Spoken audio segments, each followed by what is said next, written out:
Hello, my name is Jeffrey Lanier. I am giving a presentation on the World Rally Championship. This is an informative speech. I am giving it to my crowd here. All right, and here we go. Okay, I have one question for everybody real quick. How many of y'all watch racing? I have. I have watched it, but not routinely. All right, so based on one of our facts that we got from statista.com, there is around 9.7 million people that have watched the Daytona 500. But yet that is just the Daytona 500. That is an American specific race. So everybody basically knows what that is, but do we know what rallying is? So what does rallying mean? The basic definition that the Encyclopedia Britannica or Merriam-Webster has given us is to join in on a common cause. This being to complete the course of the fastest time possible. So you start at one point, from point A to point B. Whoever gets there the fastest, you win. All right, what does a race weekend consist of? Most of these race weekends are 3+ days, starting on Thursday. Usually ends on Sunday. And there are about 20 time stages between each one. These 20 time stages, the drivers with the lowest overall time wins, and they need to repair all the damage that occurs from the beginning to the end. And they also have to get from one stage to another. So these stages are all on closed public roads. In these closed public roads, you have to get from one to the other. And how do you do that normally? Us normal people, we take the road. And you have to go the speed limit. All these cars are registered. And it's an endurance race. You have to go from, I was panic. But you have to go from one place to the other, and you have to get your machine all the way to the end of the weekend. Okay, where are these located? So this year, in 2020, was a little bit unique, but we still had everything coming to. So first one was Monte Carlo. That is tarmac and ice. So Monte Carlo is over in Europe. I believe it's in Italy, if I'm not mistaken. And so tarmac, asphalt. That's what we call it here, but over there they call it tarmac. In Sweden, there was also dirt, gravel, and ice. Then we had Mexico, which is dirt and gravel as well. Estonia, dirt and gravel. Turkey, and Turkey was just done this past weekend, actually. So that's just to keep everybody a little bit up to date on that. And Sardinia, I was gonna set the pronunciation, Belgium, and then, like I said before, these are all enclosed public roads. And these closed public roads, if you see behind us in this picture, it's dirt, and then there's grass right there. These are 1 lane, maybe 1.5 lane roads at most. And they race in all weather conditions.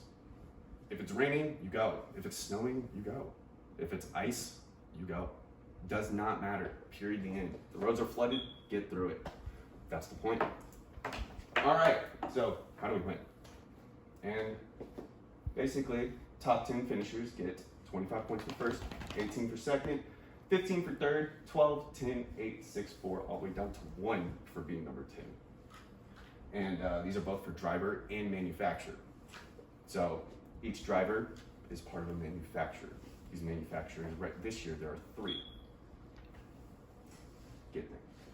So the driver, so if I were to be driving in my Hyundai Veloster that is outside, then I will get points, and then also the Hyundai team would get points as well. So, and then there's a power stage.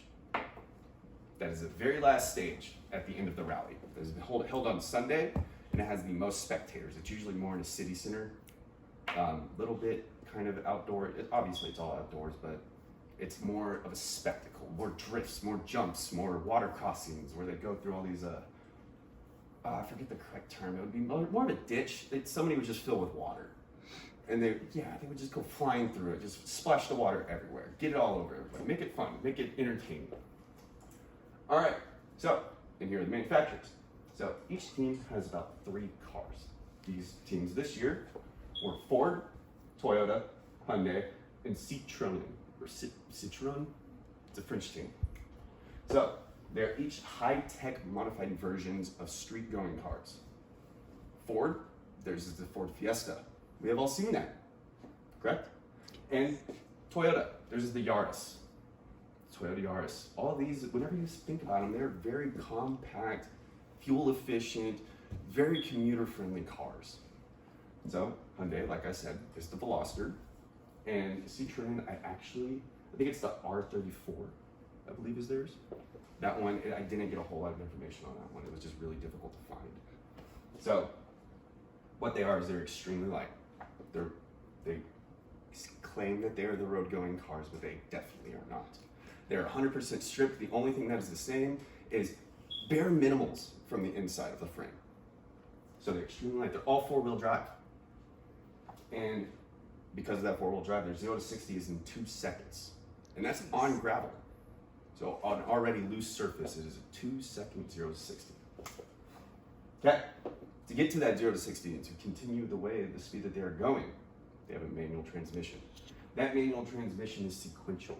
And by sequential, what I mean is if you have the gear shifter, pull it, 1, 2, 3, 4.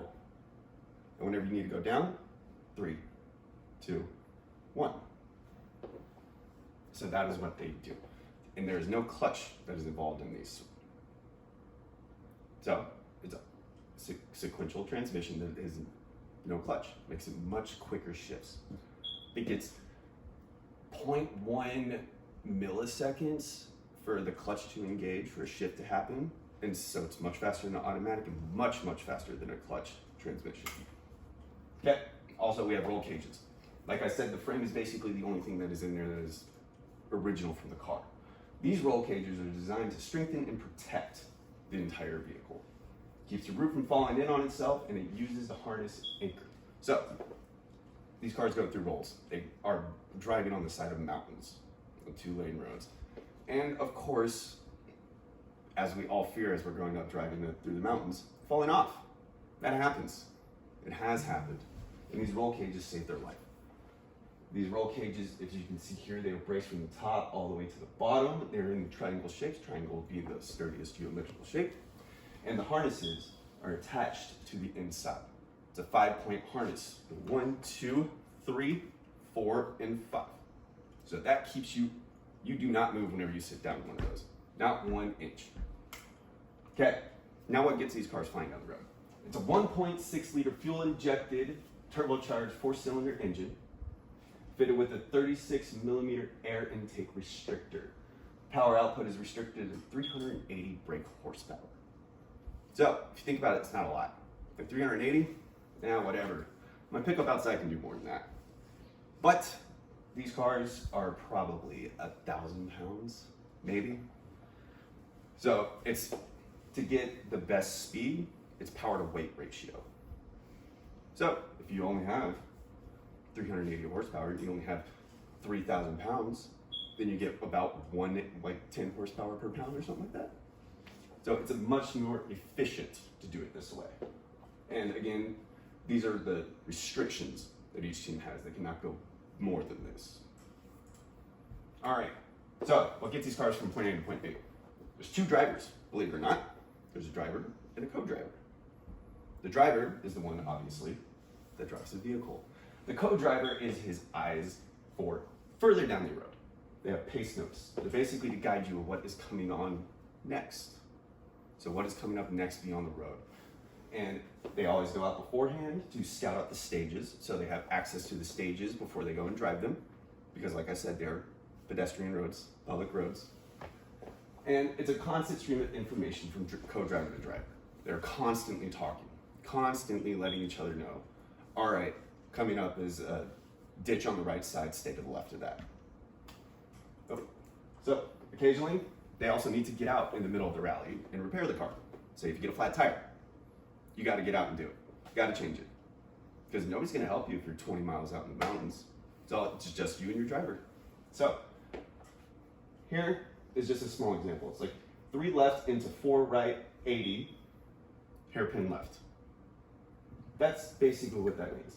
So it's a 3 left turn into a 4 right, and those 4s are basically the degree of sharpness of the turn. And then 80 is about how long you have until the next obstacle, which is a hairpin left. So a hairpin left is obviously you turn sharp, sharp left. Okay, and like I said, people have to do service. And then at the service part, you have 1 15-minute visit in the morning, before they open the stage. And then halfway through the day, after two stages, there's a 40-minute session midway that you can do all the repairs that you need to do. And at the end of the day, less than 45 minutes, so it's like you have 45 minutes at the very end of the day to then again repair all the damage. But, just a reminder, if you go over these allotted times, then you will get time penalties. So that time penalty would be added onto your stage time. So like I said, the overall stage time for each driver wins. So if you go over on your repair time, then those penalties will cost you in the standings.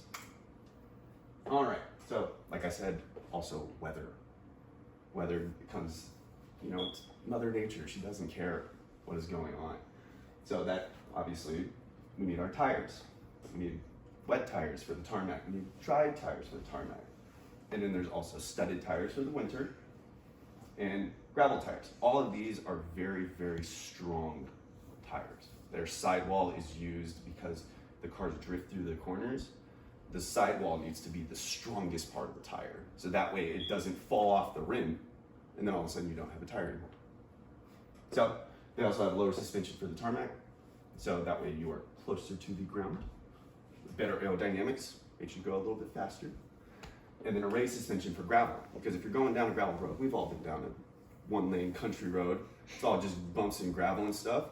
You don't want a car that's about 3 inches from the ground. You want one that's a little bit raised, that has much more suspension travel. So that allows the car, and as you can see here, we have about 3 feet of suspension travel. All right, and this is actually a video that I was going to show, a brief video, but I currently do not have internet connection, so I'm unable to show that. All right, any questions? On the engine, you said that was the maximum, so not every engine is identical? Correct. Okay. Do they get penalties as a minimum too? What do you mean? So you can't exceed X limit. Do they have a lower threshold as well? So you For engine power? Yes. I mean, if you're going to a lower engine power, then it's a different division. Gotcha. Yeah, so this is just the upper level max division. Okay. Yes. Is there a rule that says that you cannot crash into each other on purpose? You are actually only racing one at a time. So you go, and then we wait about 5-10 minutes, and then I go. Because if we were to be that close to each other, some drivers are much different skill-wise. So you catch up to them, and you don't want to crash into each other, obviously. That'd be scary. So no bumper cars. No bumper cars. Yes.